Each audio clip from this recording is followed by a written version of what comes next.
திருவாரூர்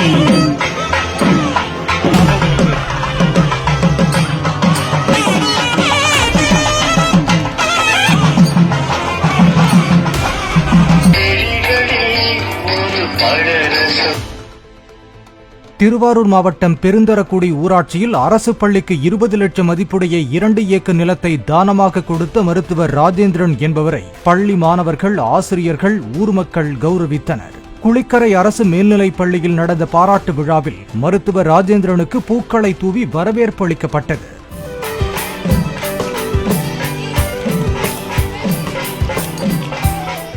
அந்த அரசு பள்ளி செயல்படும் இடம் மருத்துவர் ராஜேந்திரனின் தந்தைதான் பல ஆண்டுகளுக்கு முன்பு தானமாக கொடுத்துள்ளார் என்பதும் குறிப்பிடத்தக்கது. கொடாச்சேரி ஊராட்சி ஒன்றியம் பெருந்தவரி ஊராட்சியில் இன்று அரசு மேல்நிலைப் பள்ளியில் பாபா சொக்கப்பம் அவருடைய 10ஆம் ஆண்டு நினைவு தினமும் அவருடைய மகன் டாக்டர் பாபா ராஜேந்திரன் அவருடைய பாராட்டு விழாவும் இன்று நடைபெற்றது. இந்த விழாவிற்கு நமது திருவாரூர் சட்டமன்ற உறுப்பினர்களும் ஒன்றிய துணை பெருந்தலைவர்களும் கலந்து கொண்டு இந்த நிகழ்ச்சியை சிறப்பித்தார்கள். பாபா சொக்கப்பா குடும்பம் இந்த குளிக்கரை பகுதியில் மருத்துவமனை கொண்டு வர பாடுபட்டு இருக்கின்றார்கள். அதோடு மட்டுமல்லாமல் அரசு மேல்நிலைப் பள்ளியும் கொண்டு வந்திருக்கின்றார்கள்.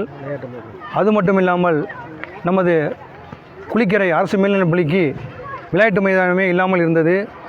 அதற்கு 2 ஏக்கர் நிலப்பரப்பில் 20 லட்சம் மதிப்பீட்டில் ஒரு மைதானத்தை அமைத்து கொடுத்திருக்கிறார்கள். அதோடு மட்டுமல்லாமல் 12ஆம் வகுப்பில் வெற்றி பெறும் மாணவிகளுக்கு முதல் பரிசாக 25,000 ரூபாயும், 2ஆம் பரிசாக 15,000 ரூபாயும், 3ஆம் பரிசாக 10,000 ரூபாயும் தொடர்ந்து வழங்கி கொண்டிருக்கின்றார்கள். அவர்களை பாராட்டும் விதமாக இன்று நமது ஊர் அனைத்து கட்சி நண்பர்களும் பொதுமக்களும் கலந்து கொண்டு இன்று அவருக்கு ஒரு பாராட்டு விழா எடுத்தோம். இன்று பாராட்டு விழா எடுத்தது மட்டுமல்லாமல் அவர்களை சொந்த செலவில் 400 மாணவர்களுக்கும் மதிய உணவும், அனைத்து 400 மாணவர்களுக்கும் குடையும் வழங்கி இன்று அவர்கள் சிறப்பித்தார்கள். அவர்கள் என்றென்றும் நீடோடு வாழ வேண்டும். அவர்களுக்கு என்றென்றும் இந்த பகுதி மக்களும் நாங்களும் உறுதுணையாக இருப்போம் என்று இதன் மூலம் தெரிவித்துக் கொள்கின்றோம்.